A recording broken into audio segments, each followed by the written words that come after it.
Good evening, everyone. We apologize for the delay, but we're going to be starting the lecture now. Um, Good evening, ladies and gentlemen, and welcome to the public lecture, which is co-hosted by NUS Cities as well as IRUS. Before we start the event, can we ask everyone to just either keep your phones on silent or turn them off?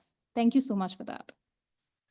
For those who don't know about NUS Cities, we are a university-wide, multidisciplinary, open, and inclusive collaborative platform hosted within the College of Design and Engineering. Through our collaborations with local and international institutions, we hope to create synergies that extend within as well as beyond NUS.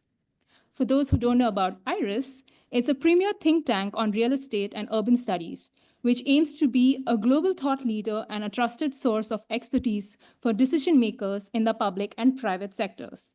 Its mission is to drive thought leadership and research excellence in real estate and urban studies, utilizing an interdisciplinary, cross-sectoral approach to generate insights and solutions for policymakers, industry, and community.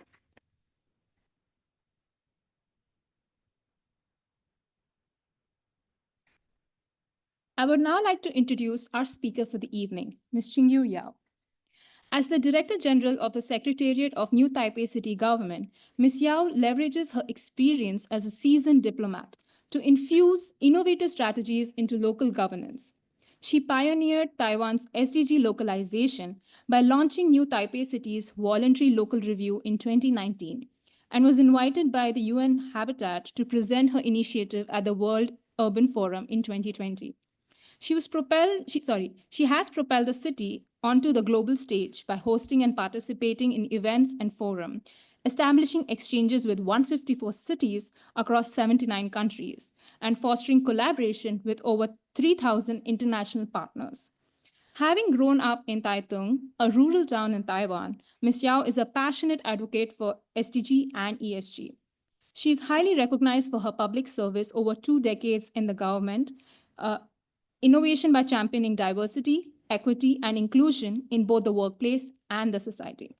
Her dedication continues to inspire transformative change. Ms. Yao is also the author of One City, Many Worlds, a book dedicated to New Taipei's SDG transformation journey. Please join me in welcoming her.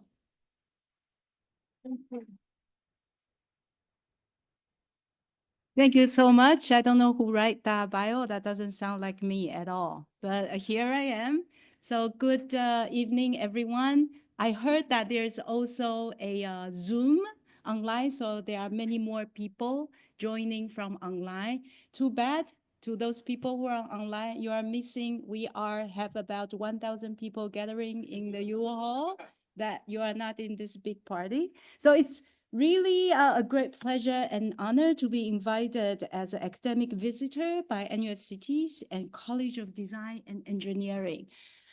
I'm very, very nervous to speak in front of so many professors, faculty, students, experts who are studying research in urban planning and design and architecture for such a long time.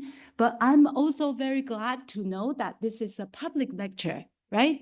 So there are people like me who are interested in this subject and who may not be an expert on it. So before I start, can I ask you to do a small favor for someone who traveled this far to Singapore from Taiwan? It's 4.5 hours, and with my kneecap injured. So scan this code. It's a Slido, and I want you to write a keyword, one word, when you hear about New Taipei. Okay, I don't give you any other clue. It's New Taipei. It's a city in Taiwan. So write me something, and we're gonna form a word cloud. And at the end of the presentation, I will ask you to scan the code again. You will see the comparison. That is the KPI I need to report to my mayor, okay? You ought to make me look good by giving me better words at the end of the session. No, I'm joking. Oh, sorry about the mic. So, continue. Does people online can join this? I don't know, but we have 1,000 people here, so that's not a problem. Okay, Okay, let me see. Upcoming means we're not there yet. Who wrote that? Yeah. Yeah. Friendly, innovative, vibrant. Okay, I see Taipei 2.0. Okay, raise your hands who've been to Taiwan. Okay, almost all of you. Okay. So I see you've been describing New Taipei in a very positive way. The only question I have, if you've mistaken New Taipei with Taipei, the city with 101 building. So any of you are actually originally from Taiwan? Raise your hand. Okay, quite a few, not too many. Okay, so let me firstly, next slide. So let me firstly, next slide, yeah. To introduce you a little bit about New Taipei before we start anything. So New Taipei is actually located in northern part of Taiwan. It's right next to Taipei City.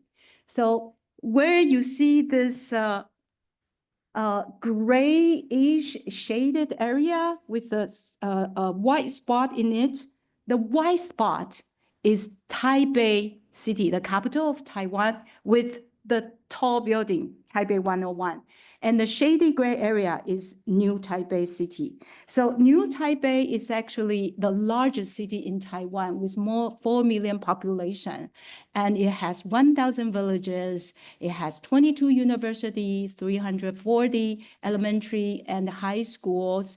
The land space is a little bit bigger than Singapore.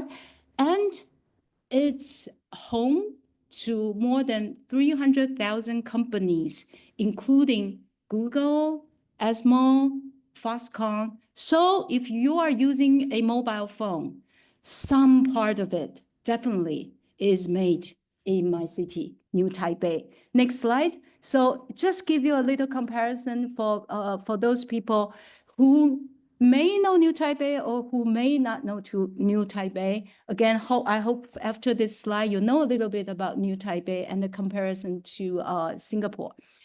As you can see, I know Singapore is now more than 6 million people. So both cities are highly populated.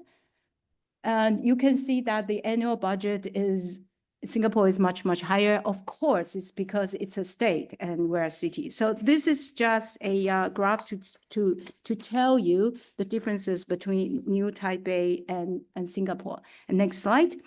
And what am I going to share is 6 cases in my journey in working with New Taipei City. So just very briefly to tell you a little bit about myself. My background is in international relations. I was trained as a diplomat. Before I started working for city government, I was serving for Taiwan's foreign ministry for a long time, long enough. And then about 10 years ago, I have a career detour, transferring my work from central government, working for foreign service, to local government. That was about 10 years ago. And started, my first job in local government is actually working with the capital city, Taipei City Government, and then move on to my current position in New Taipei City Government as the Director General of the Secretariat. A funny fact to share with you, both the city mayors of Taipei and New Taipei City, one is my current boss, the other one is my former boss, decided somehow to run for Taiwan's highest office, president, at the same year, which is 2023, and both of them failed. So that is my experience with politicians, but that's just a fun fact. So my background is actually not in the urban governance and urban planning, but somehow the competition between city government, especially in Taiwan, some challenge I will highlight, which is very different from Singapore, is we have a lot of competition between cities, including the leadership, the politicians, and because of that competitions or collaborations, the city government requires a lot of policy innovation because because all the mayors are elected directly by people. So they have to make sure that their policies are welcomed and liked and are communicated well to the citizens. That's why when they are competing with their peers, either their peer mayors or when they're competing with their predecessors, for example, the previous mayor before him or her, he wants to make sure that either he makes or she makes the existing policy better, or he has a new set of policy, right? That is why inter-city competition and innovation is required.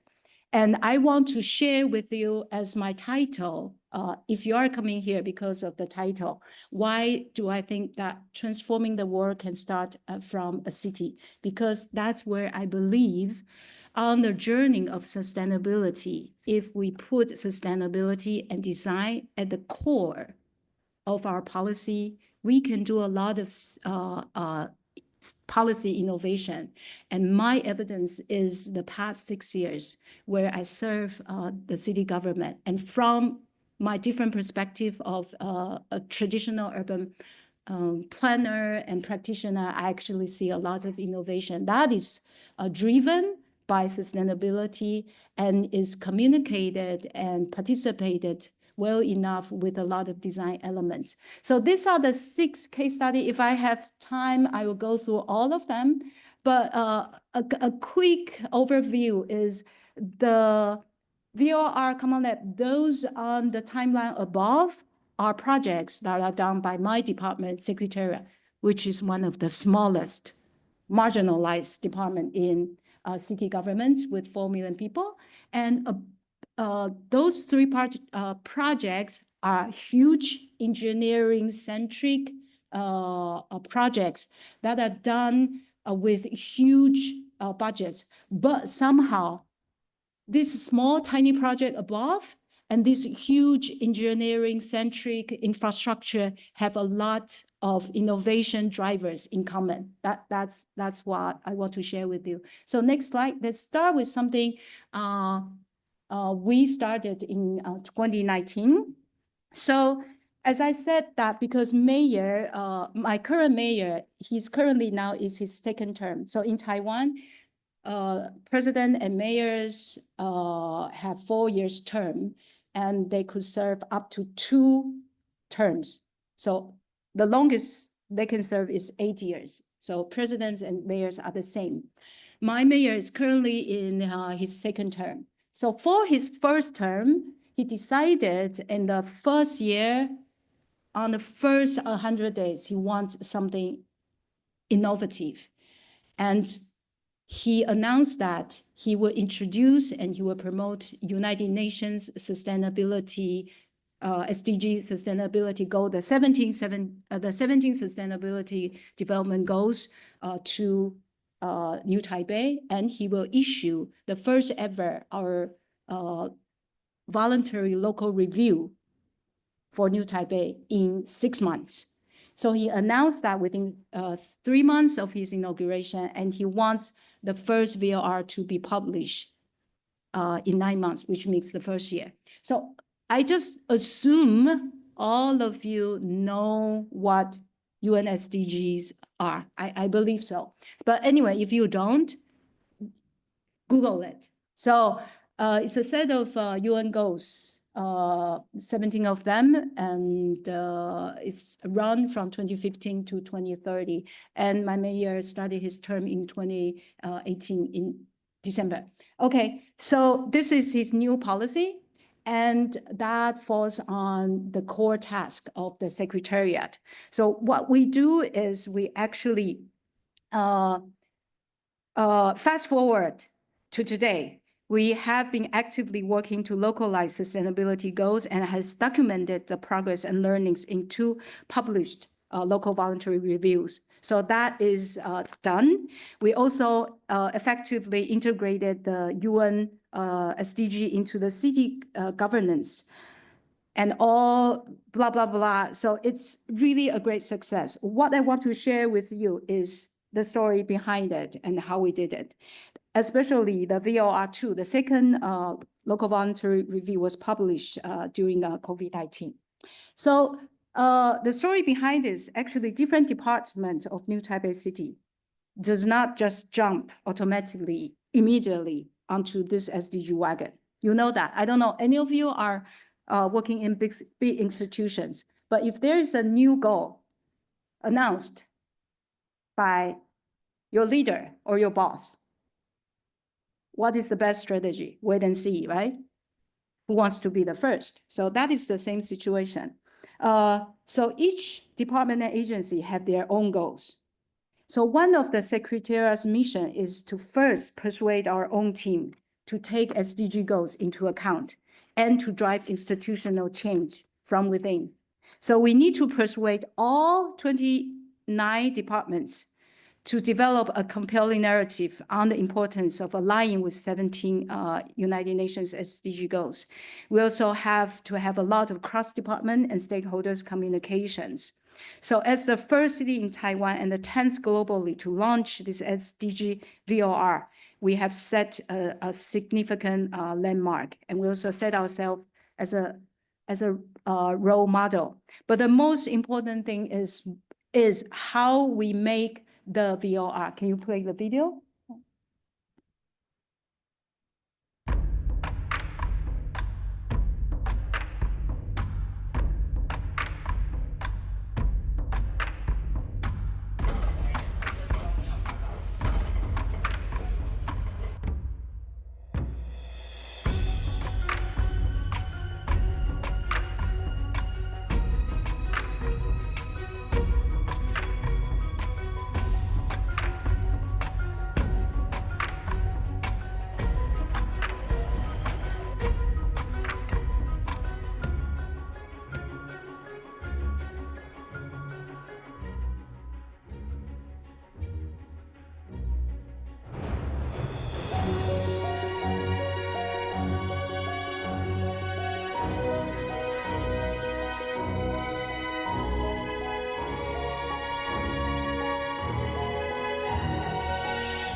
So this VOR has won many, many design awards.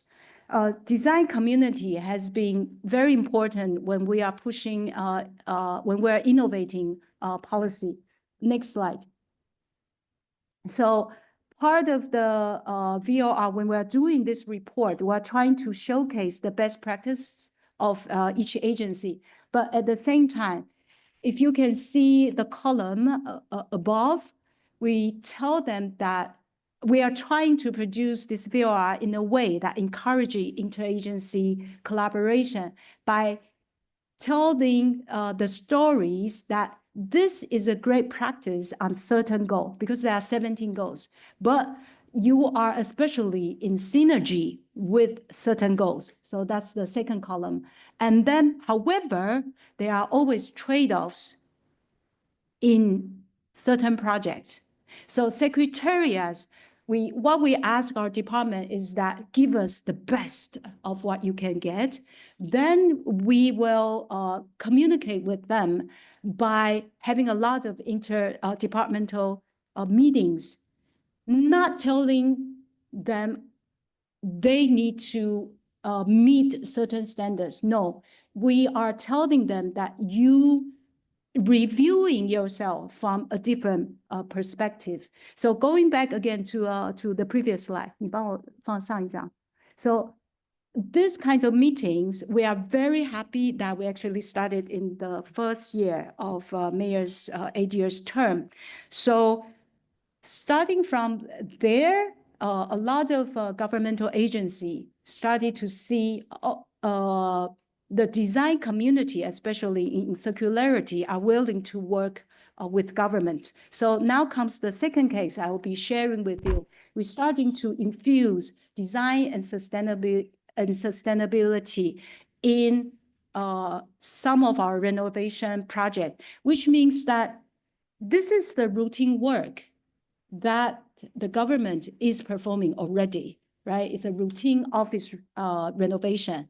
But if you invite design community and set a value of sustainability within this existing work, let's see if we can have an innovation, an innovative project. So that is a office space renovation right within the City Hall building. We call it Common Lab. Can you share the video first? So this is right within our City Hall building. We did also this project simultaneously when we are working on our VOR. And at that time, we really find out that the meeting space of City Hall, because we were calling all these cross-department meetings, we find out the lecture style meeting rooms are not very encouraging for dialogues and discussions. Comma is a separation, but comma is also a connection. Even though we're diverse, we can also working together towards the same vision and the same goal. We're writing a book of a city, and we're welcoming everyone to come write a sentence or more. When New Taipei City first approached us, it was a great opportunity, but also a great challenge for us, because we understand how office workers and government people work in these type of buildings. If interior design can help them to change their confidence and challenge them to a better work environment, better interactions between each other and between them and the citizens, what could that office space be? And this is a challenge that we want to bring forward to Common Lab. 我的所有公办协理长 Our methodology in designing Common Lab is to rethink about how people work together. And one idea and inspiration came to mind, 团圆的概念. So we remember at New Year's Eve, we all sat at a red round table and just enjoy each other's companies with laughter, with food. So we thought maybe this space could also be designed like one huge table with different cutouts of different sections that allows for people to gather in different spaces that could be used individually to share ideas, but also use it as a whole to have conferences and lectures and discussions about the tomorrow of New Taipei City. We want to create a sustainable working environment. We really want to focus on how to bring in natural lights and the natural greenery and environment into the inside. So you see on the outside there's actually plenty of beautiful New Taipei City vegetations. What if we can design a landscape inside that matches with the landscape outside? We also want to use as much sustainable and recycled material as possible. So we use these paper cube as table leggings to hold the structure up. You want to finish the video? Yeah. 没关系，没关系。You can finish the video. Yeah.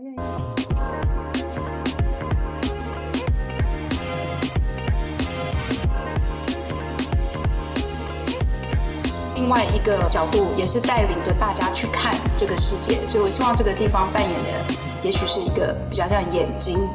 只要我们拿掉一些旧有的束缚、旧有的框架，就可以创造一个新的不一样的 paradigm。Common Lab was, as I said, simultaneously two big projects. Two of the successful innovation projects that Secretariat was doing. So at that year, we did a lot of crazy projects, but most of them failed. But this one has been a hit, an immediate success, welcomed by all of the City Hall civil servants, employees, and staff. And especially, it was completed right before the COVID-19 hit. So all the technology embedded in this meeting room soon become very available for all the people, departments, people to hold online meeting. That was just a footnote that I gave you. So we are very lucky to work with this young architect. He worked on this project for 1 full year. Usually, this is really small office space. You don't need 1 year to renovate it. But most of his time that he spent is a constant communication between users, which means 5,000 civil servants working in the city hall. He also communicating with cleaning service team. He also communicating a lot with my team, which is building management team. So he realized that the really pain point is in the city hall, we lack meeting space. It's not we lack meeting rooms. Actually, we need meeting space for quick meetings on schedule ahead. And the current meeting room booking system, not current, we've of course changed it. But at that time, the meeting room booking system lacks canceling mechanism. And it's free, right, when you make the booking. And also, there's a part of the working culture, the more senior people like me, or on the managerial level will have the booking priorities. So actually the result in what we want, the kind of interdepartmental discussion among the working level has no place to start, right?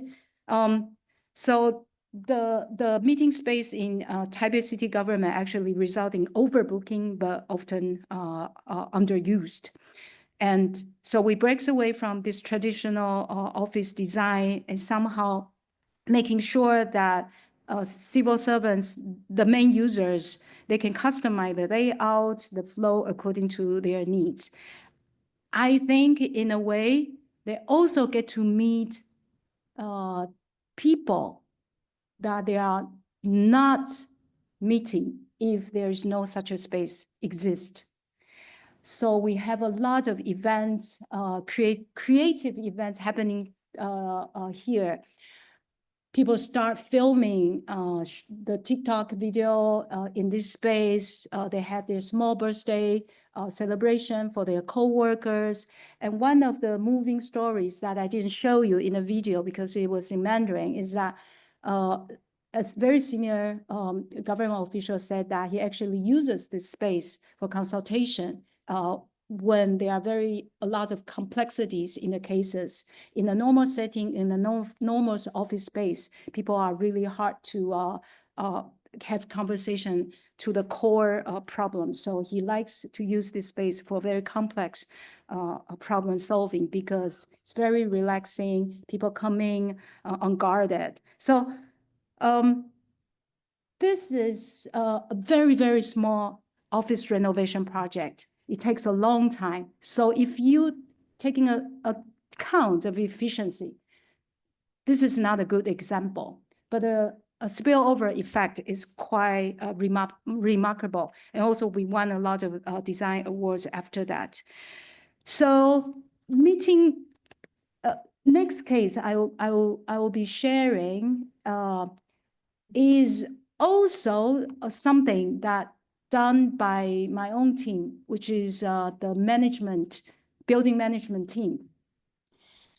This is another pain point, and then in gender equality, and also in public health, which is the City Hall and City Hall Plaza has a lot of public toilets, and routinely we have to renovate it. But because it sits in a super busy hub with 3 transportation busy lines, metro, high-speed rail, and regular railway intersects in our City Hall Plaza, which makes our location ideal, but also makes our public toilets very hard to manage. So our management team started to work with a designer to think about the real pain point. So at that time, we put together the department in charge of whole city-wide public toilet, which is Environmental Protection Agency, EPA. And then we put them together with social welfare department, which is in charge of social affairs. And we decided that the renovation of the public toilets could it also meet the gender equality goal. So in the beginning, these two departments, they actually never really worked together. But because of this project, they started to work together. And again, let me show you a video of this after the renovation was done. It has some comparison before and after. If we can play the video. 真正 leaving no one 的公厕 behind 的公厕。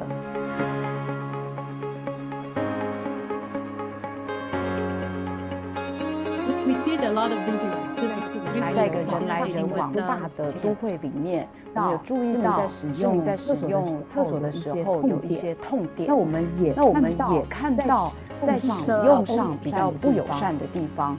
Public toilets in the city plaza. 侯市长一上任就强调的简政便民，这个代表要便利民众，其实也代表 so， 所以我们就起心动念来试试看，试广这个大家最常用的这2间公厕，做一个更多元、更适合全部的人都可以使用的公共厕所。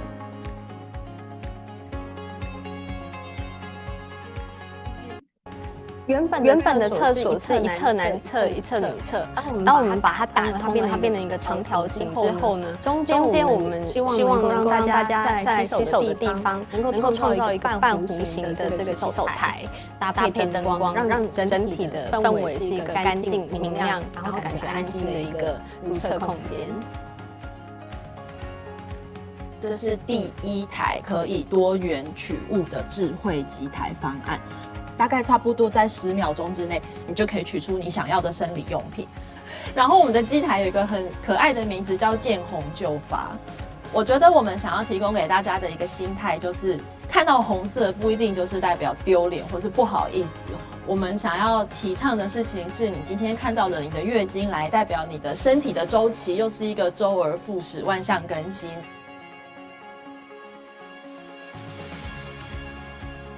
不管是刚刚讲的硬体的器具，包括说你要怎么样去设计它的指示、图文告示，这些都可以带来使用者的舒适度。然后告诉他们说一些性平教育的那个讯息在里头，然后他们就会觉得说我不是孤单的。然后有的人想到了我的需求，然后这个是一个很正常、很正义的事情。一个厕所不单只有男只有女的区别，应该包括亲子，包括长辈，包括身心障碍，包括很多的族群，应该可以共好，也可以共用。我们透过一个性别友善的厕所，对所有的族群、所有的性别的人都可以有一个更公平的一个友善的一个使用。Invited experts. 我们希望厕所不再是依照性别来区分，而是依照每一个人的需求，让它能够达到更全民、更弹性的使用。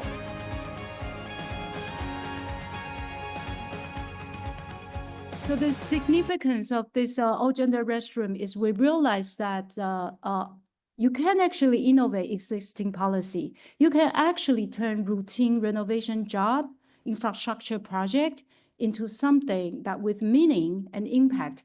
I will very briefly, because I have a lot more cases to share. The impact of this from the cross-departmental collaboration is the Environmental Protection Agency actually issue a all gender restroom guidelines and becomes a citywide policy to promote it. That is one. So it's being institutionalized, and there you will have a properly guidelines because it's not for everywhere. It's not for everyone.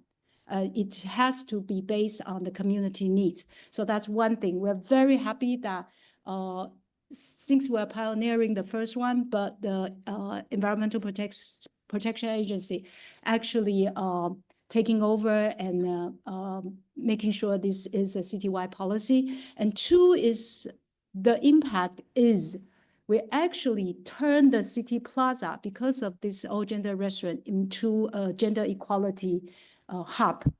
Because the social welfare department that worked with us realized that there are too many people want to visit and understand and educate their communities about all-gender restaurant and what it means to break the gender stereotypes. So they actually sponsor the NGO that is behind the whole idea of all-gender restaurant to set up their gender equality space right across in the same City Plaza Center. And because Secretariat as a lease management entity, we actually managing leasing properties in our City Plaza. We're very happy to make sure that the space is having more impact than just being maybe a coffee shop or restaurant or convenience store. So again, it has this beautiful impact. And the other impact I want to share with you is the spillover effect. Originally, this all-gender restaurant is to meet the sustainability goals of gender equality. So of course, people will think that this benefits women. But after so many years of close observation, I think men appreciate it even more. Finally, we have a door that we can close. You also need privacy to, you know, how many people come to our city plaza for events. There are hundreds of thousands of people come. There are many, many families. When you have a family, please, when you have children, which restaurant you go to, right? It's always the mother taking care of the kid, right? It's also another a stereotype of caretakers. So family welcome it. They finally can go into a all-gender restaurant and they can help one another. The other community that is very happy is aging population, because a lot of grannies and grandpa are in wheelchair, and people who are taking care of them are of different gender, right?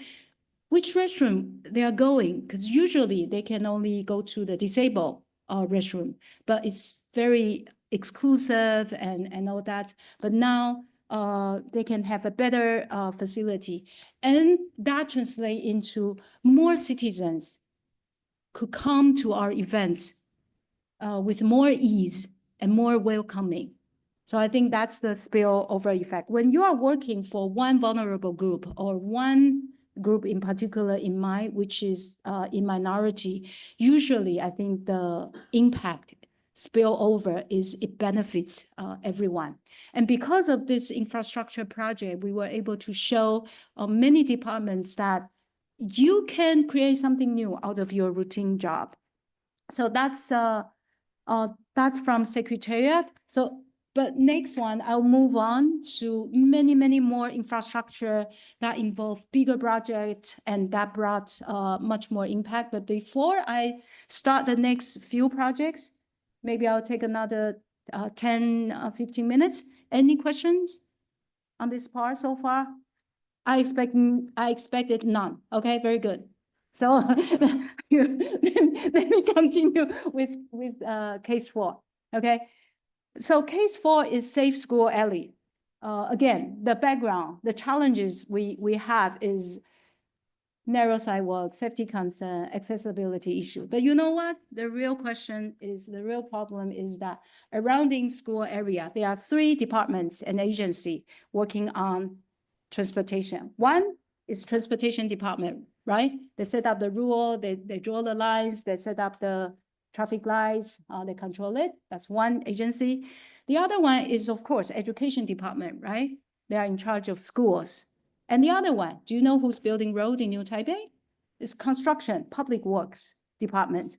So they have a plan. This is the road that we need to build, right? We make it very paved. We make it very nice. We make sure that it's very paved evenly, and we complete the work efficiently. Within 1 week, we have it done. All of them want to create a better environment for citizens, right? That's their job. But do they?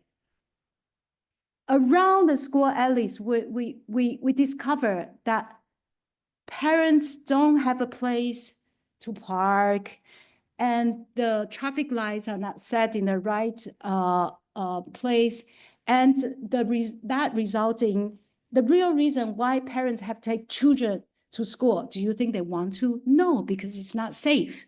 Why it's not safe? Some big part of it is because of the traffic, right? So that's why they want to drive their kids and drop them at the doorstep. So our solutions, instead of creating more parking space for parents, we actually make sure that actually, not we, Secretariat has no credit in it, because of the SDG goals, because the mayor say that's leaving no one behind, because the mayor called for actions that cross-departmental departments should talk to each other. They actually started a piloting project again in very early on in the first term of mayor's term in Xinpu Junior High School. So next slide. Do we have a video on this? Yes. So now it has become a citywide policy again, and we are expecting to complete 17 school safe alleys in 6 years. Do you know how? And also, if you check on the traffic incidents, it also greatly reduced the traffic incident in that whole region.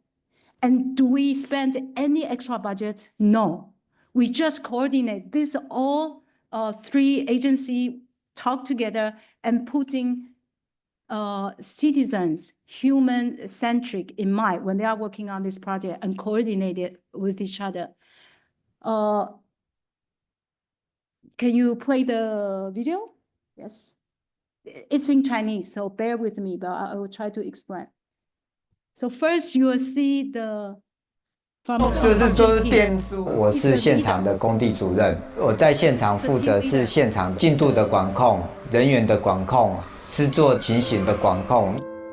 旧有的步道因为都是年久失修，因为都是老旧的东西啊，就会有破损，会有呈现的状况。所有老旧的人行步道都是不平整的，我们要把东西修成平整。这样用路人行走才会安全。这个地方为什么要改善？因为它是平的，车子都会开上来。我们把人行步道做高起来之后啊，车子就开不上来，学生在里面走会比较安全。第二个就是它本身已经都很老旧了，有一些呈现的部分，我们会围设大于90公分的一个人行通道，不然把这边人行步道的铺面打掉了，人不知道要走哪里呀。现在是在做我们的预埋管的一个埋设。先把管子预埋好了之后，人行步道做完之后，就不会再重复去开挖。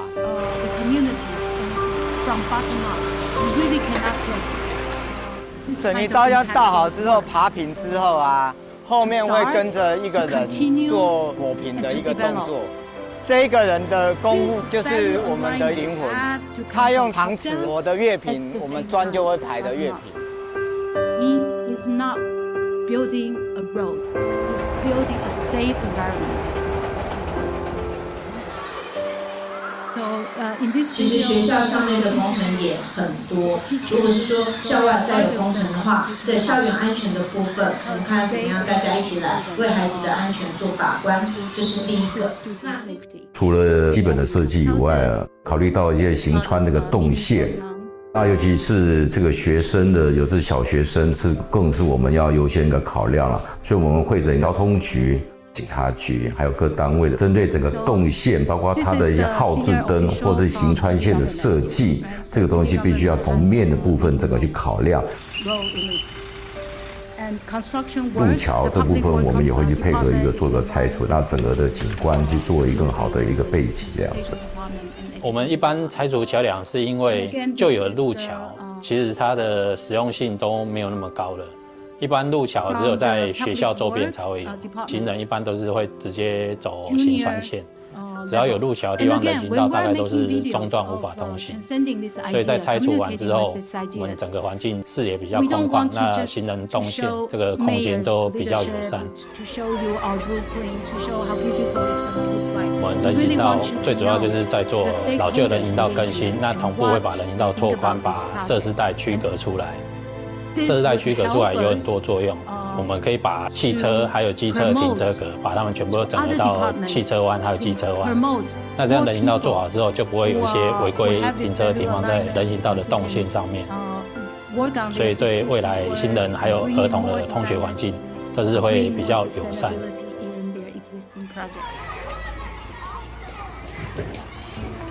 其实学校的人行道它要有几个角度，当然第一个是安全，第二个是舒适，可以提供休闲，第三个是美观。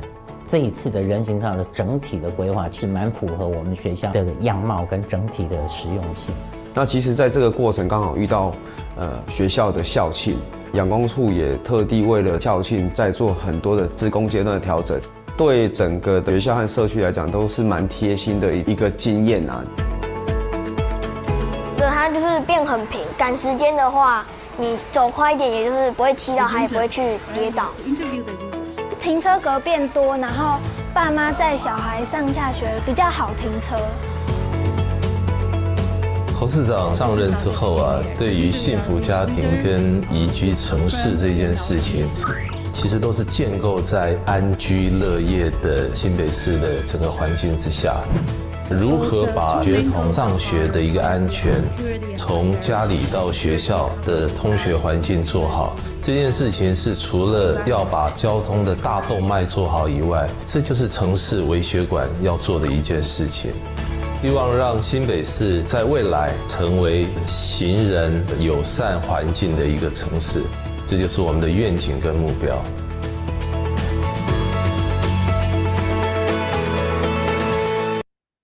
So this video is produced by Public Works Department, right? So that's why I want to show you.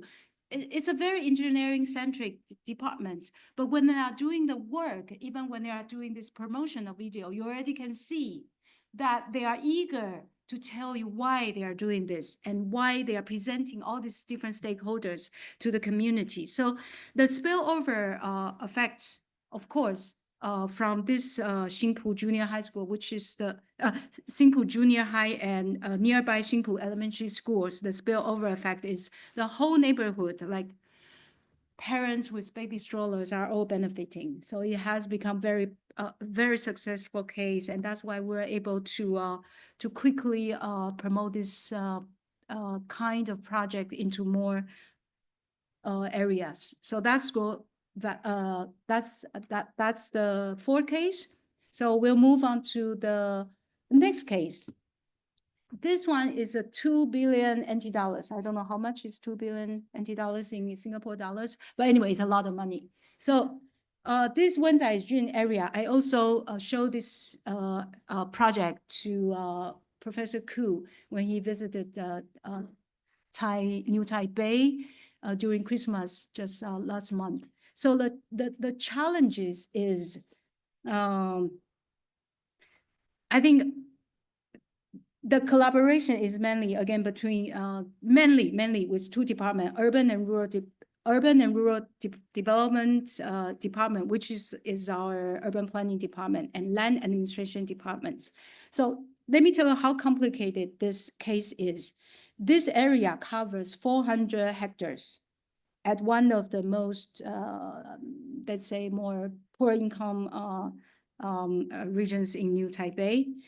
Originally, it's an agricultural land. It's a farmland. Then somehow, because of the development of urbanization, industrial land are very hard to acquire. So somehow it has become an unplanned industrial hub. So why it's a farmland? Because initially it's designated as a flood prevention area and restricted for construction for over 30 years. But because, as I said, the industrial demand transformed this area into a tin sheet jungle with a lot of illegal factories, and half of the illegal factories are actually in metal-related factory, and you can see how highly polluted is that. So by 2015, I mean, it's always been a challenge to us, but by 2015, this factory contributed significantly to Taiwan's economy and job markets, but at the same time, they brought a lot of safety, fire, and environmental concerns. So this is the background and challenges. So over 30 years, it's very difficult to solve that. So for the first term of my mayor, he makes sure that this can be tackled. The land ownership is very complicated. There are over 7,000 private landowners. And over these 30 years, some lands are being sold in parcels, some are being inherited. So that's why there are so many private landowners. And for factory, there are more than 900 factories, and a lot of them are illegal. And the job created here is tens of thousands of people who are working here. So complex land ownership. We also need to make sure that the redevelopment is not negatively affect the economic and employment opportunities. And we'll also have to think about how to relocate the residents. So one of the things the city government has done is streamlining government internal procedures. I mean, there are many, many things we did to make sure that this development is successful. But the most important thing I want to highlight is, again, different departments talking to each other. For example, land management authorities, economic agencies, and social welfare departments work together to streamline the government internal procedures. Can you imagine how complicated if each landowner, even they are willing to relocate, and how many paperwork they have to go through? Right, so we streamline the process for them. But also the most important thing is the determination from the leadership. So we have preparation stage. So if you are willing to relocate, then we give you subsidies. But there is a gray period. The subsidies get into half, but then after that, we'll have to demolish it. So next slide. Yeah. This work is hoping that by urban renewal, we will be able to create a green space for new Taipei City. Do we have a video for this? Yes. So let me take you to see a little bit of the video. This is a mini film. 我还记得苏老师朱婷让我们画我们的家，你画了一个铁皮工厂，同学都说你乱画，后来我给你看我的，也是一个铁皮工厂。虽然我们同病相怜，我们很快就混熟了。我们以后不用画铁皮工厂了，我们以后就可以画真正的家。如果你搬家了，我就不会陪你放学了。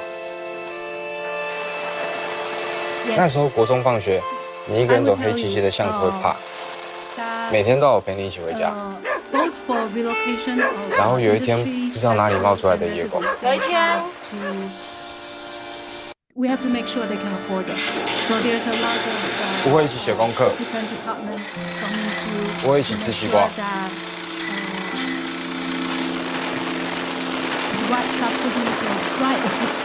我们就不会一起手牵手。那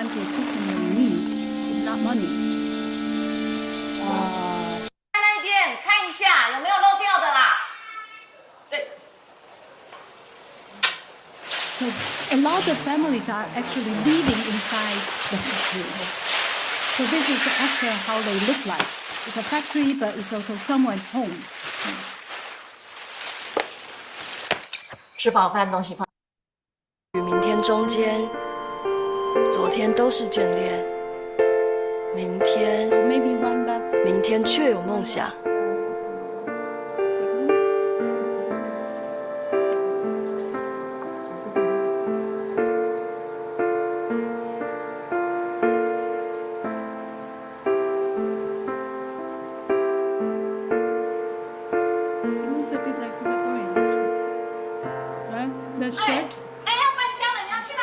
So it has a bird view on it, just to show you.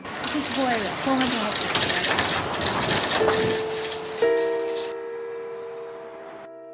So it's a romantic story.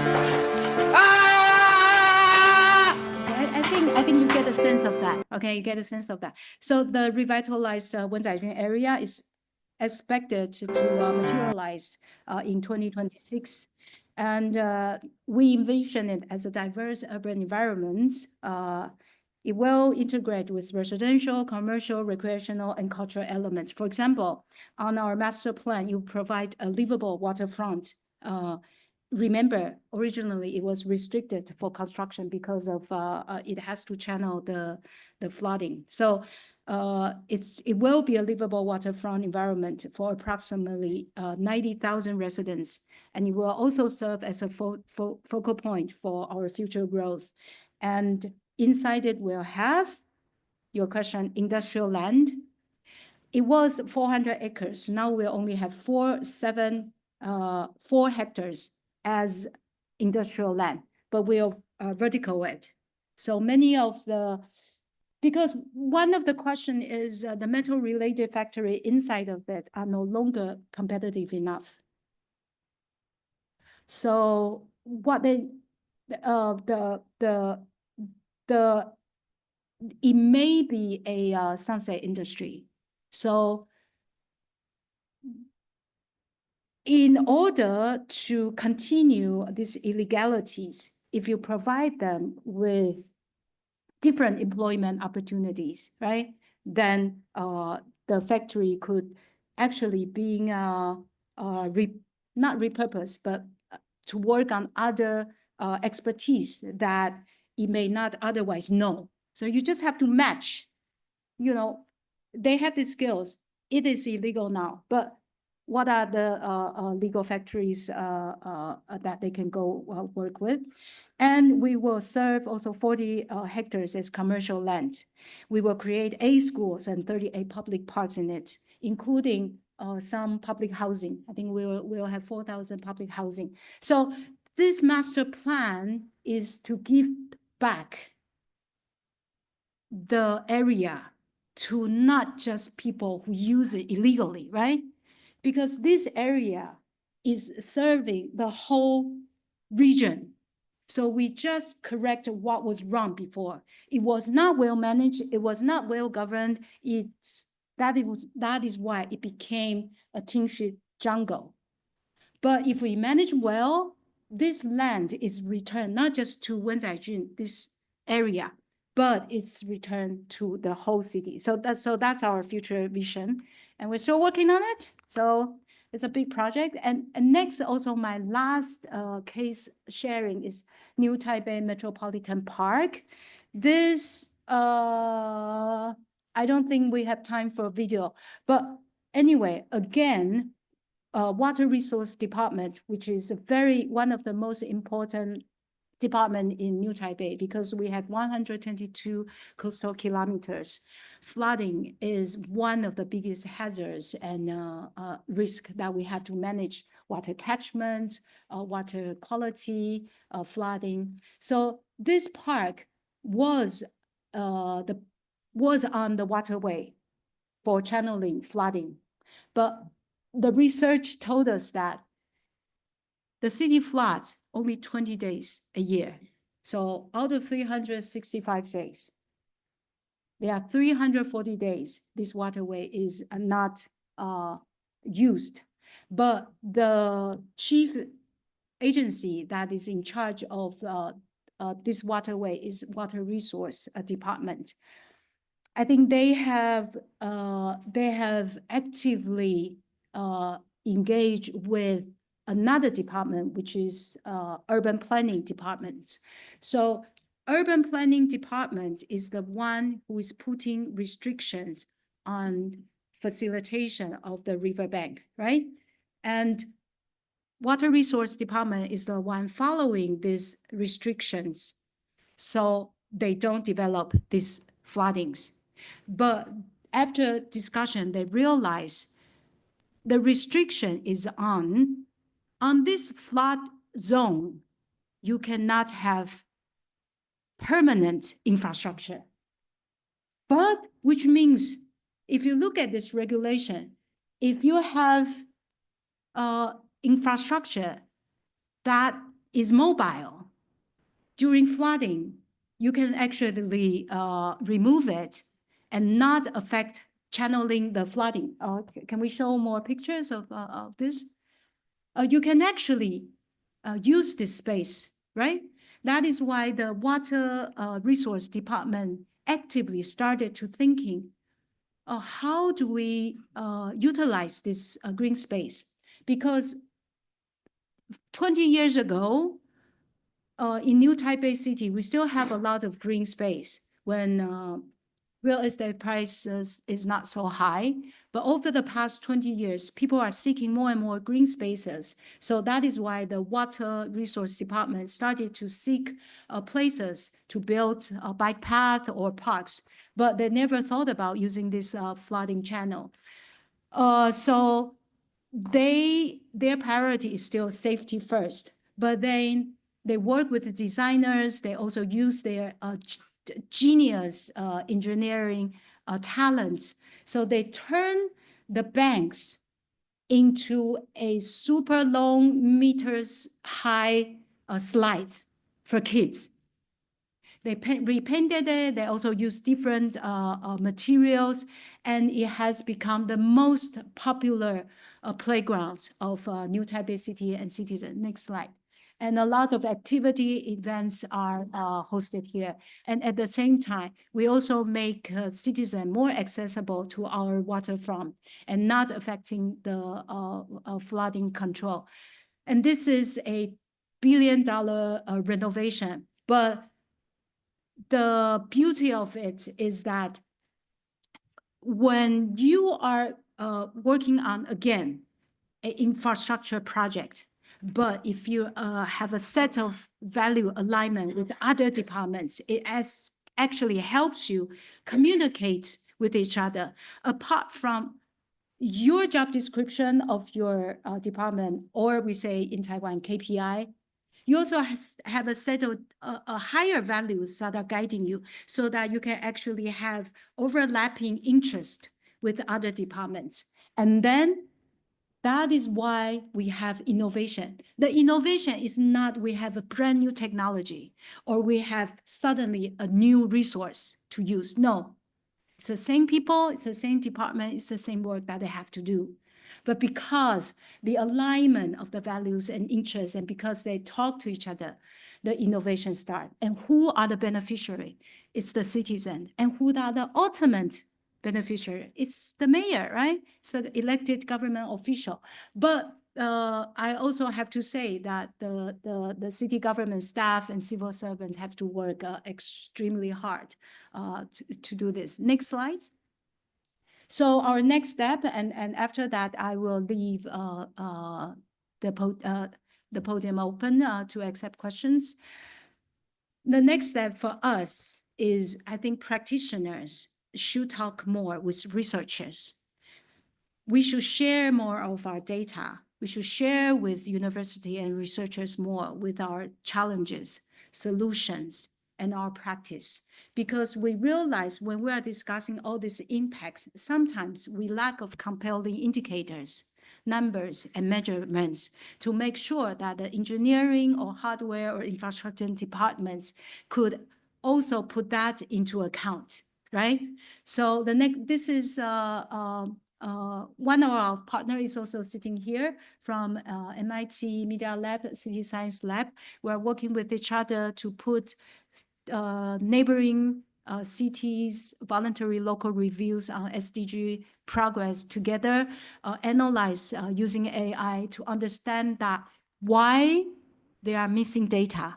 So instead of indicators that we are already having, the finding is actually what have not been measured, okay? And we don't have answers yet, but we just realized this is a bigger problem, why there are many things that are hard to measure and not even measured. Next slide. Okay, so these are the conclusion. And next slide. Before I end, if we have 4 minutes. can we show a video, the last video, to show you? In this video, you'll see a lot of different people talking. It's again in Chinese. 现在的城市越来越敏感，变化越来越快速。全球每一个地方面临的挑战是非常类似的，治安、垃圾、教育、交通。怎样在城市开发的过程里面，又能够做到减碳、碳中和，甚至到近零碳，这确实是一个非常大的一个挑战。我们要从本身的公有建筑来做起那我们公有建筑其实最指标性的，当然就是我们自己的办公的行政大楼。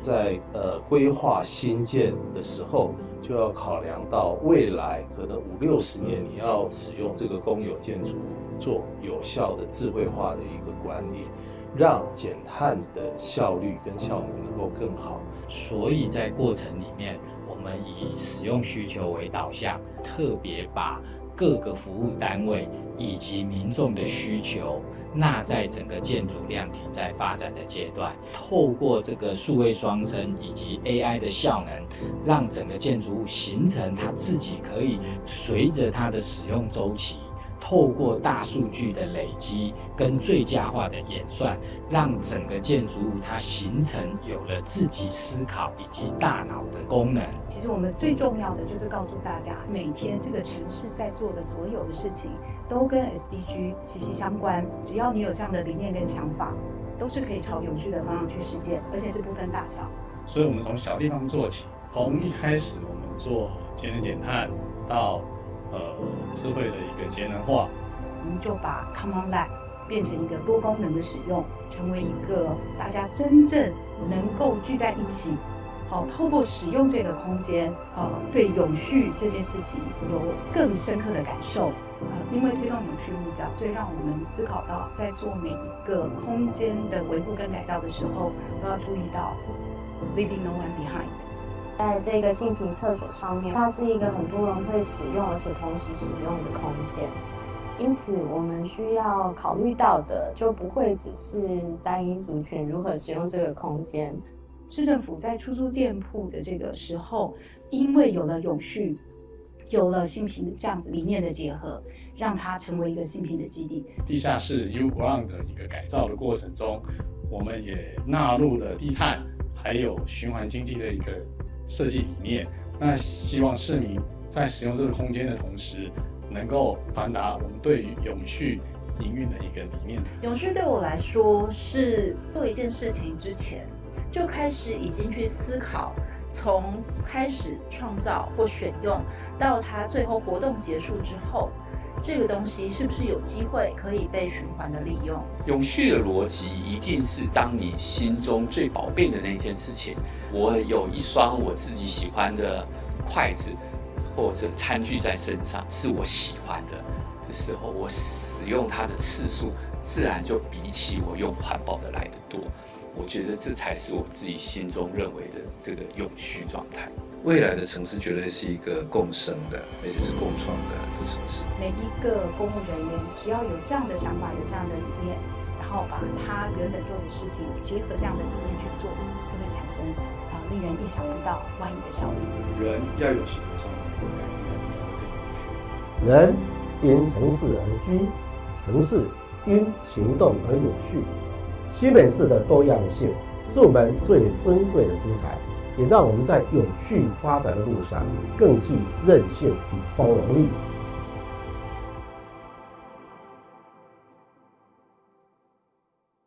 Thank you. I think I'm a bit over time, but before I finish, can I ask you to scan the QR code again? If I just want to celebrate Christmas and our store's first anniversary, we're offering 300 Samsung vacuums at an unbeatable price. Originally priced at 218 Singapore dollars. But while you're scanning the QR code and typing any question or any keywords, I want to tell you a little bit why, if you are attracted to this public lecture because of this picture, enjoy the freedom of a cordless let me design, tell you allowing you to move easily why around I your picked this home photo with powerful suction up to 1500 POW. It effectively removes dirt and up to 19% of dust mites. Can we go back to the ensuring a healthier environment for you and your family. Weighing just 1.2 kilograms. In the car, it's lightweight and easy to maneuver across all surfaces, from carpets to tiles. Taiwan.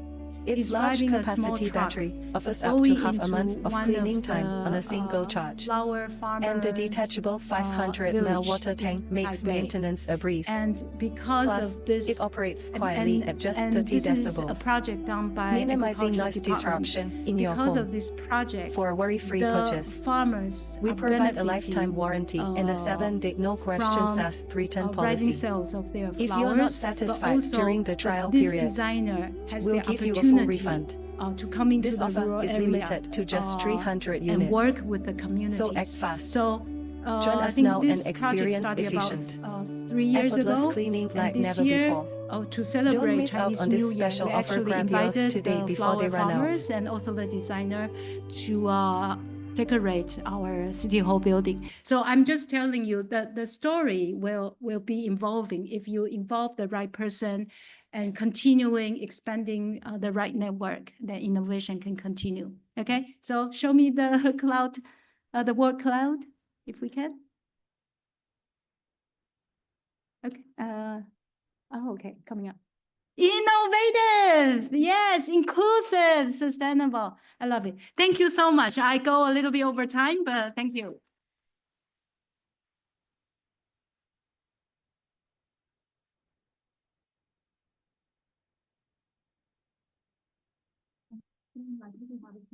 Sure, sure. For the Q&A session. Sure. Yeah. Thank you, Ms. Yao, for that very inspiring lecture. I would now like to invite on stage the moderator for the evening, Prof. Lee. Prof. Lee Kwan Ok is the Associate Professor and Dean's Chair of Urban Planning at the Business School at the National University of Singapore. She's also the Deputy Head in the NUS Department of Real Estate. Her research interests include housing markets, urban policy analysis, household residential choice, and neighborhood dynamics. She currently sits on the editorial boards of 9 peer-reviewed journals and is a board member of the Asian Real Estate Society, and also their representative to the International Real Estate Society Board.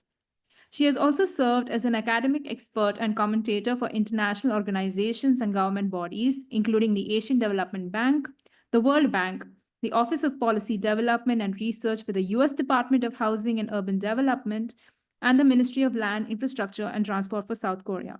Please join me in welcoming her on stage. We now invite the audience in the theater to please ask their questions. Me and my colleagues will be running around with the mics.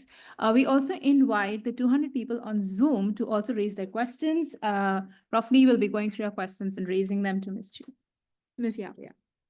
Thank you. It's been really interesting to hear about how the new Taipei City has been a leader in localizing the SDGs. And even more impressive is that the city has managed to implement this successfully through the active involvement of diverse stakeholders. So thank you so much for sharing this interesting story. Meanwhile, we're waiting for some questions to come. I have some questions also. I will take advantage of being the moderator to ask some questions first. So I think when we're talking about this localization of any strategies, I think it's important to think about the reason as a whole. I was in Taiwan in the last year, luckily, first time. I passed by Taoyuan. Also, my conference was in Hsinchu, where the TSMC is. Of course, I also was staying a couple of nights in Taipei. When we, I quickly searched and found that 25% of the daytime population in Taipei actually is from New Taipei City, meaning there are a lot of commuting flows between these cities. Also, there are a lot of people, I think, moving between these cities, for their residential purpose, right? So given this very high mobility and also this residential sort of choices between different cities, should we think more about sort of regional policy, like a strategy rather than the localizing kind of strategy? So that's one question. Yeah, should we sort of think this as a more sort of regional strategy rather than the localizing strategy? And, you know, having said that, I was wondering if you have any initiative to collaborate with other neighboring cities to further promote these SDGs, or, you know, did any other cities sort of, you know, learned from New Taipei City's lessons and got, you know, sort of your lessons were transferred to other cities, right? So that's the first question. The second question is about the SDG goals itself. You know, you have shown in the last slide, there are 17 goals, right? As probably most of the audience also knows. How do you prioritize, you know, one project over the other among these 17 goals, right? In fact, do you, because you showed a lot of stakeholder engagement, do you actually get the public feedback inputs when you decide what to do first, right? Because I am sure there are a lot of things that we want to do, right? So these are two questions I will first start. So regional or localized, right? It's SDG. So let me answer this question in this way, because you are in Taiwan. So for city governments, our communities are local. But you just point out, people move. People know what other cities are doing, right? What they are doing, they are comparing, right? So this comes down to if a city government wants to make sure that its citizens is happy with what the government is serving them. And in Taiwan, you are asking me how do we make sure that that people, you know, give inputs to this innovation policy. Every 4 years, there's something called election. If you don't give them what they want, you don't keep them happy. If you cannot communicate with them well, they will vote you down, right? Then you don't get to be a mayor. So I wanted to say something very different from New Taipei and Singapore is that we actually had to deal with a lot of regional competition. Also, regional collaboration and cooperations. For example, New Taipei City sits around 4 cities. So we're neighboring with 3 other cities. And formally, we do have the regional collaboration platform. We have mayoral every year, at least 4 mayors will meet together to have a summer meeting and a deputy mayor meeting and departmental meeting. These are the formal engagement and mechanism. But informally, it really depends on if these mayors are from the same political parties. So for my mayor's first term, you know, all these 4 city mayors are from 3 different political parties. He's from one, Taipei City Mayor is from another, and Taoyuan City, the airport city, is from another political party. So indeed, the region, how do you solve these regional issues? And are they important? Of course, they are very important. Traffic flows, people flow, and flooding doesn't just flood one side of the river. It floods on both sides. Typhoon just doesn't hit one city, it hits another. So SDG definitely is not just a localized, it's not a local issue.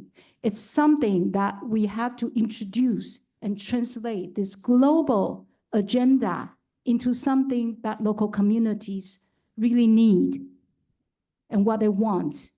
And the SDG started, localizing SDGs started in New Taipei because in 2019, there was no SDG promotions in local government in Taiwan. New Taipei City Government because mayor just came into the office. He really wants to have an innovative policy. That is why he introduced UN SDG into becoming a city policy, because it's something innovative. But this is also something out of the need of competing with other peer mayors, right? And his predecessor. You have to come up with either make existing policy better or make new policy. So this is the innovation he did. So at that time, it's always difficult to be pioneering something, and that is so far away. That is so far-reaching. UN, what is that? What does that have anything to do with my local life? I just want to, have, an easy bus ride. That's all. So that is why we are very happy, at least from the past 6 years. Apart from New Taipei City, we produced 2 SDG VOR. Do you know every other city in Taiwan, all 22 of them have produced SDG VOR from 0 in 2019 to more than 22, because a lot of cities produce more than 1. So this is something you're talking about. If it's local, it's regional, can it be copied? The fact is, if it's successful, it makes you popular, then people copy it. The thing is that how do you make sure that, and the success is not because a very subjective measurement.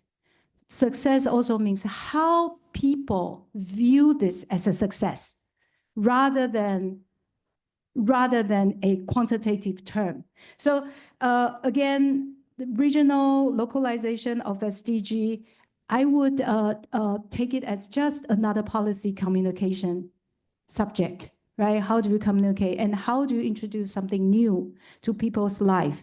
And how do you make sure a long-term goal is welcome by the communities?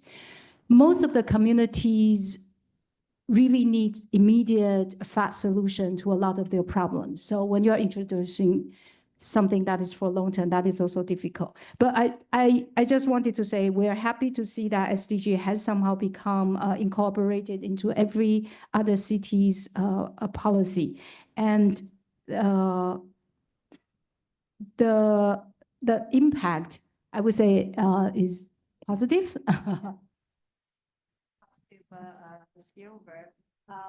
So I think we have one question from the online audience. It's actually related with what we just talked about. So I think this student, Hong Kai-tan, may be very familiar with Taiwan local politics. So he knows the mayor of New Taipei City belongs to a different party from the central government. And then how does this kind of central local divergence or some political disagreement can play out when you formulate and implement these SDG policies and strategies? SDG is supported by central government, and I think politics are everywhere, but it doesn't really affect if you're doing something that is meaningful, something that is impactful, because when you work on something that actually bring benefits to the local communities, people would, and you are committed to do it, and you are continuing doing it, then people would identify themselves with you, not because of the party, not because of the politics, but because you are being part of them, you are hearing their voices. So I believe working on SDG has another hidden benefit, is that it will not, once you are committed to it, and once it's always difficult to begin it because it's something new, it's something very foreign, it's something very far-reaching. But once you started it and you are committed, it actually does not really change, even though maybe the political parties regime has changed, or the authority has changing, or rotate the political party. I think it can continue because the communities, the bottom-up power supports it. So I think the most important thing is engaging with the communities and making sure this long-term benefits has been identified with them and they agree on these long-term views. This is a very interesting point, that how can we make the sort of urban planning agenda more sustainable longer term? It's not actually from the sort of the same political party or the regime, can come from the bottom up sort of support and sort of engagement. It's a very interesting point. Another interesting question from the online audience, Phúc Long Chong. I think he is interested in knowing about how the SDG strategy have changed in the post-COVID era, which I think is quite interesting. The related question is, New Taipei's SDG focused on the leaving no one behind. Could you share how has the vulnerable population's needs been addressed? I think you showed us the urban renewal case, but I think this also going back to my earlier question, how do you prioritize among the different sort of projects, right? Do you get the input from public to? As a bridging agency, I prioritize on Goal 17, which is partnership. Which I'm worried I see less and less of it globally. Really, we see less and less partnership. We see higher and higher and more intense competition between different countries, leaders, among countries, and now it becomes, why are you asking so many serious questions? So, that is why my title is Transforming the World One City at a Time, right? Because somehow if you want to change it from national government, apart from Singapore, because it's a very unique city-state, cities can actually answer to the needs of the people, quickly responded. And because they are an intermediate agency between the national agenda and local communities, I think somehow they could act and respond in a more creative ways, in a more unorthodox ways, than if cities share with one another on these best practices, then I believe we could get a lot of solutions to a lot of problems without, because the biggest problem with climate change is that you do not want to spend more resources on providing solutions, right? Because we really cannot afford it. We either have to provide low carbon solutions to bigger problems, or we have to do it in a more minimal way, but managing a big crisis. So cities are more innovative, and cities have now more than half of the population on Earth. That is why we have a lot of talents in the cities as well. You have a lot of resources in the cities as well. And city people are very open-minded. So I think first, from the government structure, cities are more adaptive. Two, from the talent pool, cities are also having a lot of human capitals. And the mindset of city people are, I think, are also willing to try new things to solve solutions, and they're more adventurous. So during the COVID-19, what I witnessed is that because states have a lot of moving restriction and mobility restrictions, so we see an increasing, let's say, not power, but increasing executive authority in every level of the government, right? Because during COVID-19, that is what necessary. But I think even after COVID-19, that's somehow being put in place, right? So you do see a lot more authority from the central government. So that is one observation. And that is why I think my priority is still in the partnership. the partnership needs to come from bottom up, top down, but also bottom up. If the central government really wants to hear the voices from the community, they really have to work with city government.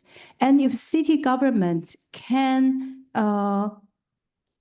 work with different stakeholders, I think whether it's being business communities, whether it's being nonprofit organizations, they will be able to come up with a good solution. Because a lot of the times we're seeing in partnership is that you do not talk on the same language. But I believe SDG provides a set of framework that people could talk to each other sort of on the same languages. So I think that's the beauty of it. But each agency has its different priority. But for my role, I really want to make sure that each agency takes their own credit. We're just there to making sure that we share the risk of innovation. But once the innovation was done, it can be institutionalized, and the institution can copy the success of innovation, and the ripple effects and spillover effects could move from local government to regional solution, and then to central government. That's very interesting. So I totally agree with you that the cities, local government are closer to people compared to the central government. Imagine like even the bigger country like US, federal government so far away, in Washington, D.C. From other cities, right? So, and then also the city government, your mayors and you yourself, are more accountable to the citizens' well-being. And I think that's how you can also form a closer sort of relationship with diverse stakeholders in the city, right? So that's very interesting. Let me see if there is any question from the audience on site.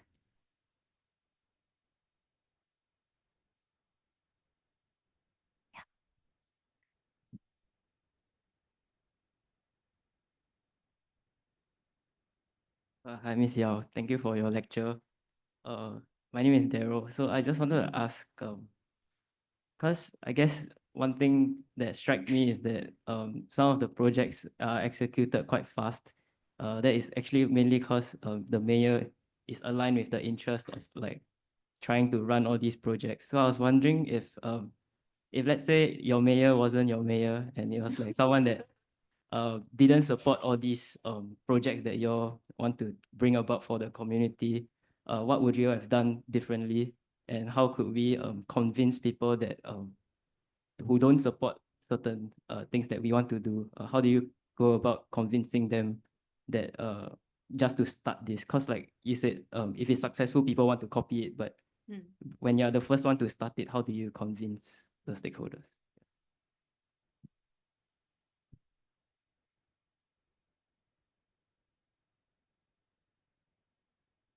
First thing is I have to make sure the mayor is not on the Zoom meeting.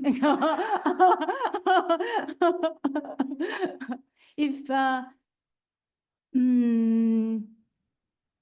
because the reason why I joined the local government and having this career detour from serving in the foreign ministry is really I want to have a sense of achievement, right? Because working in the diplomacy, it's really hard to see, what is our mission as a diplomat? Is war peace.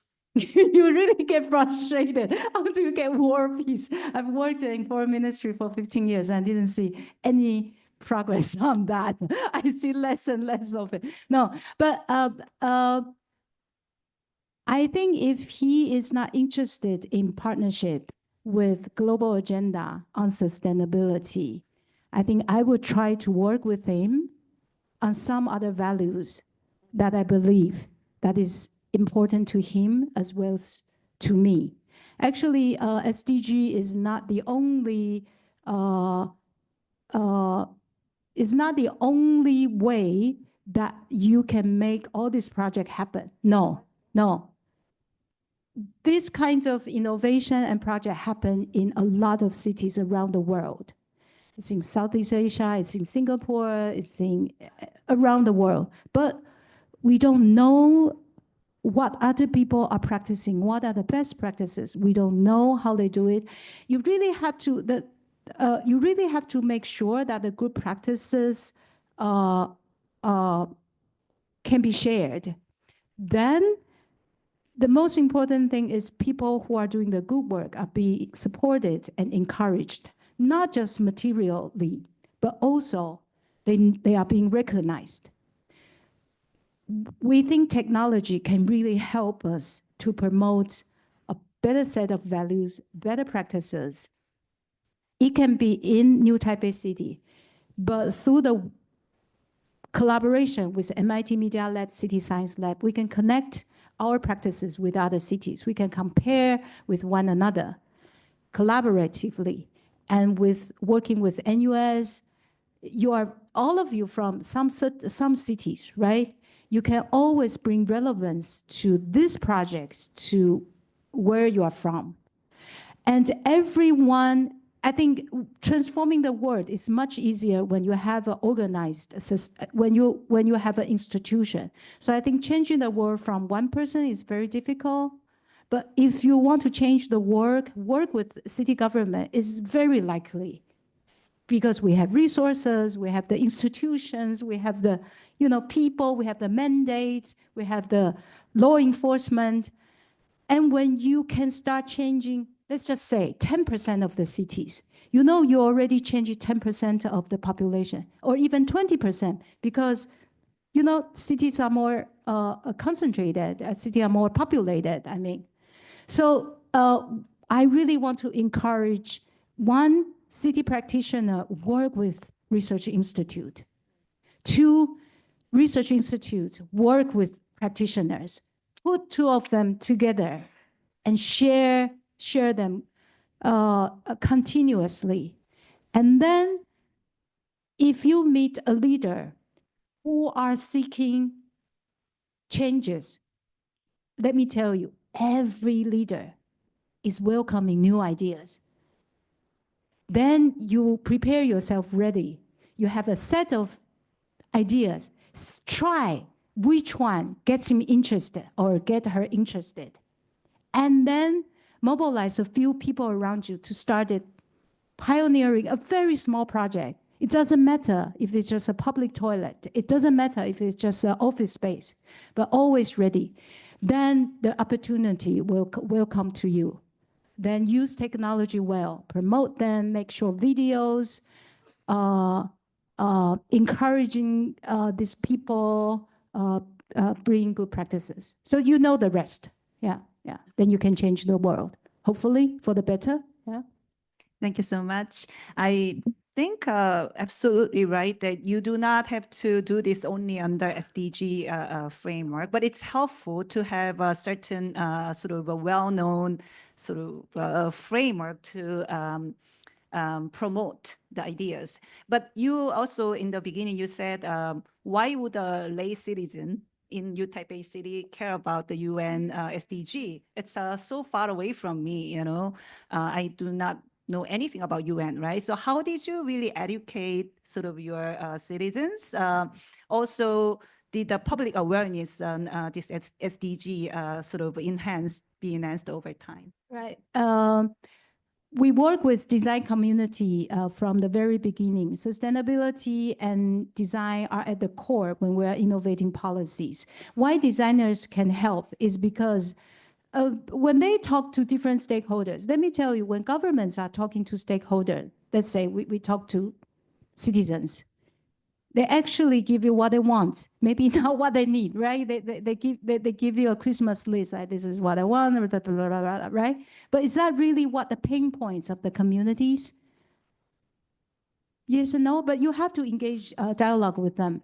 But if you incorporate designers into this consultation process with their professional skills, you will realize that through the communication between designers and communities, they actually have a more innovative ways of thinking about what actually the community needs. Because when they are talking to designers, actually to us, designer is a proactive way of knowing what the community wants and communicating with them. But for people, they thought designer is just to make aesthetic presentation, make the space look better, right?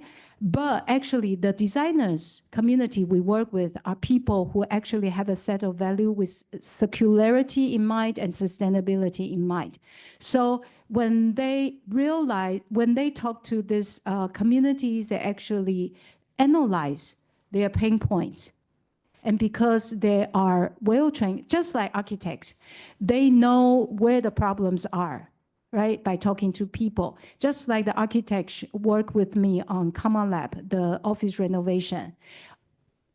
Everyone tell them what the problems are, but the architecture know how design can help in a way, make it more aesthetic, make it more beautiful, but at the same time, solving everyone's problems, right? So after all this project working with designers, we also hosted 2023 Design Expo in New Taipei City. It's a 17 days expo with 6 million visitors. We are surprised with the design community is so powerful, because usually when city government hosted an expo, we do not have so many visitors. But because this design expo is so nicely set and done, and the designers actually work with different community for about a year before the expo started, and they presented the community's project to the Design Expo. So a lot of community actually come to see how their work is being recognized and appreciated. So it has attracted 6 million people in 2023 when we hosted the Design Expo. So last year, the city government decided to continue the momentum. So we set up a design center, City Design Center in New Taipei City. We wanted to serve as a quasi-urban planning office. It's very edgy. It's still very edgy. But we hope by institutionalized design, we will help design thinking, proactive design work, participatory design, and helping communicating with the communities more into our public works, in bigger infrastructure work.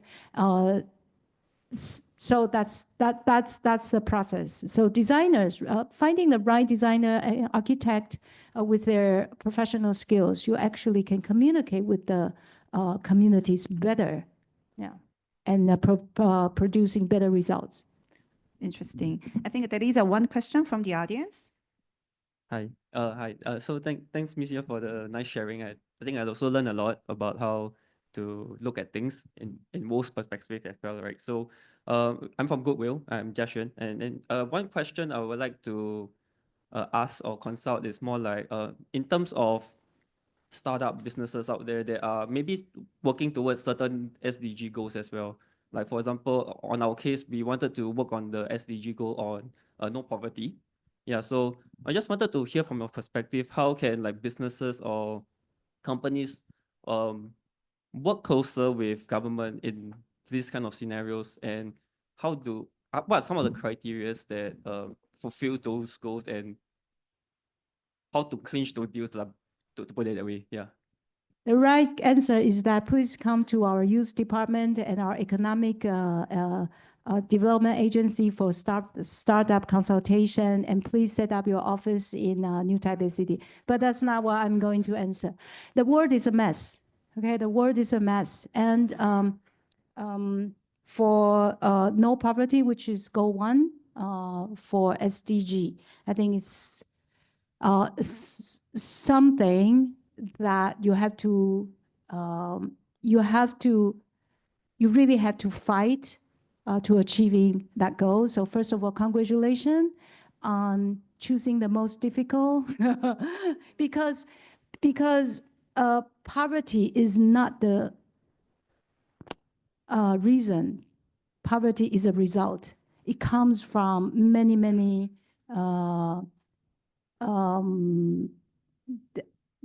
it's very complicated. It's very complex. So you are tackling one of the most difficult challenges, but it's also the most essential challenge. That's why it's goal one. I think the thing I can share with you is that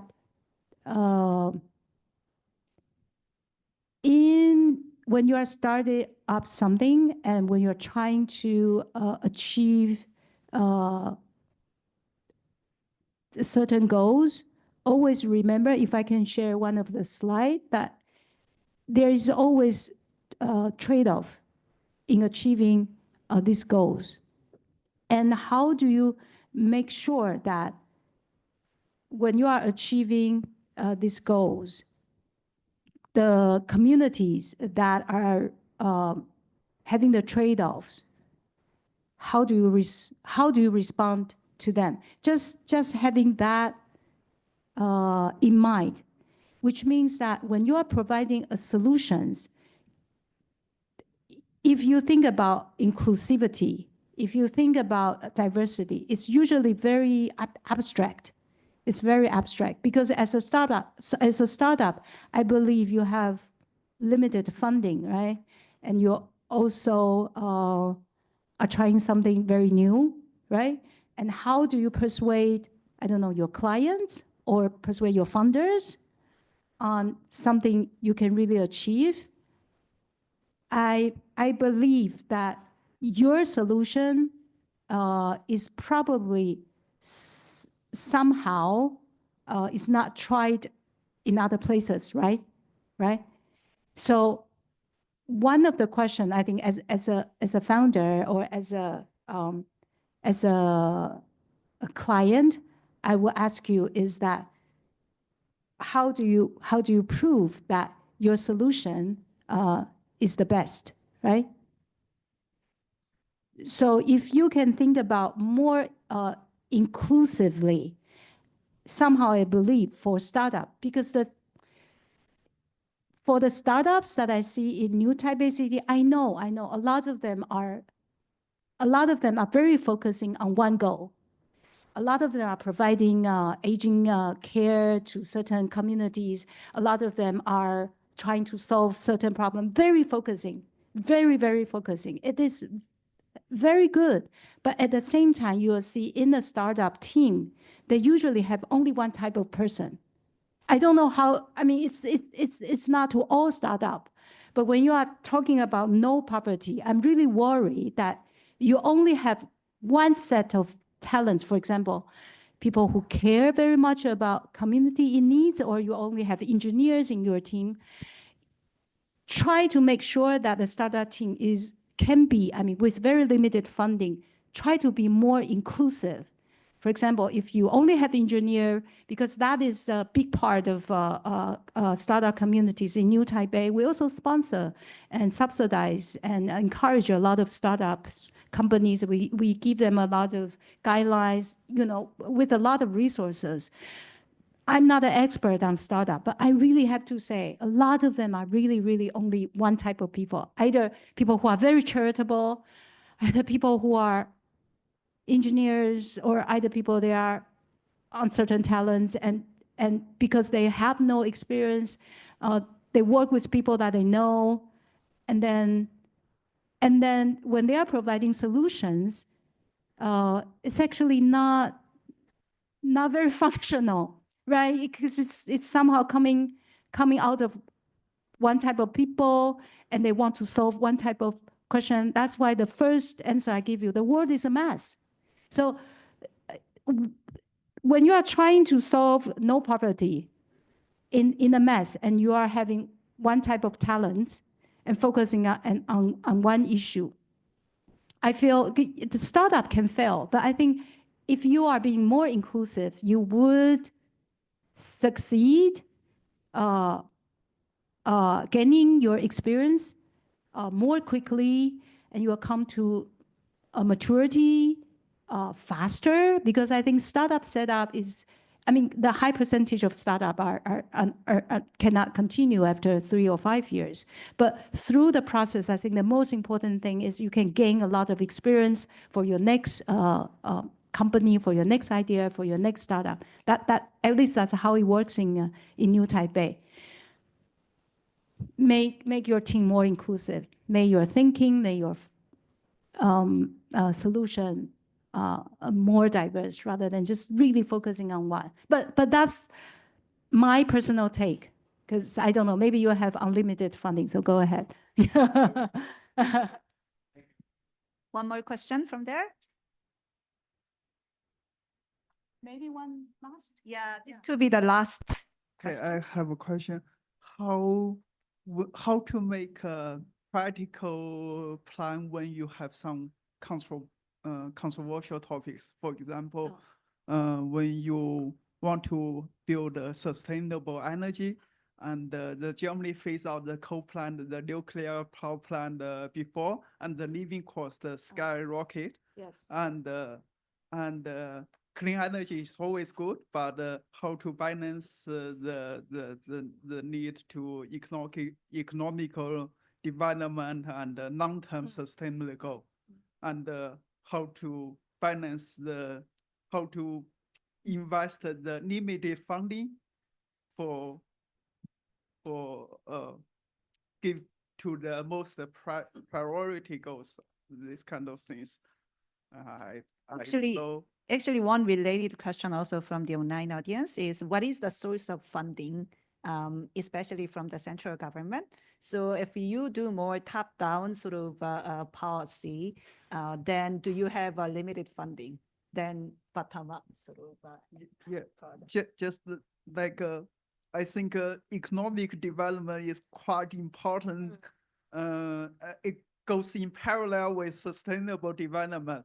For example, the money invested in build the renovation of the toilet can maybe build some fancy road. Yes. Yeah, something like that. Yeah. Trade-offs, right? Yeah. Again, you are talking about trade-offs. Yeah. And Professor. Two questions actually. Something, for example, nuclear power plant is quite controversial. How to you bring the public awareness to make a consensus and to make meaningful practical decisions. Yeah, and the other is a trade-off. I'm sure I'm not here to answer, to give you a full answer on how to solve this question. I think the thing about that, just think about if you don't do it, if the thing is going to get worse. Okay, so if you are in a position that you can do something about it, even it's in a mess, if it's in a horrible situation, and it's something that you cannot control. For example, that nuclear power plant is already there, right? The building is already there. This big problem is already there. Just like Wenzaijun area, you know, the illegal factories are already there. And you are sitting in a position that you can decide you can do something about it, or you don't do something about it, or you can do something unrelated to it. It really depends on how do you want to make it differently, right? So if we all think about this is a big problem that we cannot solve, I think as an individual, sometimes we feel really powerless. And it's true, because it's really hard for an individual to tackle with the energy problem, right? It's already been built. But think about it. If you can do, when you are having the opportunity to do something about it, are you ready, right? So just prepare yourself, like get to think about these goals, get to think about, learn about it. For example, when you are sitting here, hearing other people's experiences, then you think about if you were in a position or in your current work or as a student, next workshop, if you are given a task, are you going to do something differently? And when you have that mindset, then the next question is trade-offs. Do I do this or do I do that? Then the second question is choices, right? Then you need to have the right community to support you to make the choices, whether it's being a better choices for you or better choices for all, right? So first, you have to have the awareness of, I want to do something differently, or I want to make this change. I think this is not right. That's the awareness. And what we were doing in New Taipei City is actually calling this awareness from public servants as well, right? By telling them how great you are, blah, blah, blah. No, but really, it's true. It's true. And when their mindset has somehow, they open their eyes, their mindset has sparked their mindset, and then they started looking at things differently. They started willing to talk to other departments. Then we're happy to discuss options, right? Choices. And then that is when resources coming in. Should we choose this or should we choose that? But we already have a good start, right? So that's my answer. But I have no solution to energy. Sorry about that. It's really interesting. So I think what I found really interesting from your responses is that because I'm an urban planner, I have a PhD in urban planning and policy, but I have never thought the urban planning processes can be diplomatic or, some sort of like, these are forming the coalition to support you, which actually I think it's very important for you to implement whatever the policy that you believe right and important for your city, right? You need the group that supports you, then the resource, right? Then you make the right choice with them, but you need the support. Otherwise, even though whatever policy, the best policy you want to implement, if there is no some sort of support, it's not gonna work. And I think that's really, I think, interesting point. And with that, thank you so much for your time for, I think, 2 hours. It's very, very long seminar, compared to other user seminars. But I think the participants learned a lot from your presentation and your sharing. And I think there were also some questions what the Singapore urban planners or the government can learn from New Taipei City. But I think this thing, when you go back home, on the way you go back home, you think about what we can learn from New Taipei City. Oh, yeah. Thank you so much. Thank you. Thank you for people being here physically and also online. Thank you for your time. It's really, really very precious. Thank you, Professor Koo. Thank you, Professor Lam. Thank you, Professor Fang. Thank you for your invitation. Thank you, Ms. Yao, for that very inspiring lecture. And also thank you, Prof. Lee, for moderating this session. I think we've all enjoyed this talk. I would thank you everyone for attending the event and actively participating with your questions. We're very happy to inform you about our next lecture, which is a month from today by Dr. Stefan. So if you're interested in the topic, please do sign up. You can always follow us on social media to know about our upcoming events. So thank you and hope you have a great evening ahead of you.